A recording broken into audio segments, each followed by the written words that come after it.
Hey guys, quick review of the Hose Hawk Pro after testing it out and looking past the viral ads. First things first, this is not a $65 scam, but it's also not the mini pressure washer it's often made out to be online. There's no motor here, so it can't magically turn your garden hose into a 3000 psi machine. It's still limited by your home water pressure, no matter what the ads suggest. In real use, it's basically a heavy-duty spray nozzle.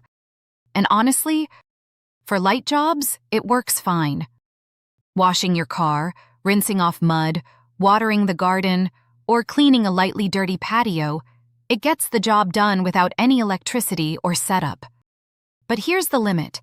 If you're expecting it to strip oil stains, remove thick grime, or handle old concrete buildup, you're going to be disappointed.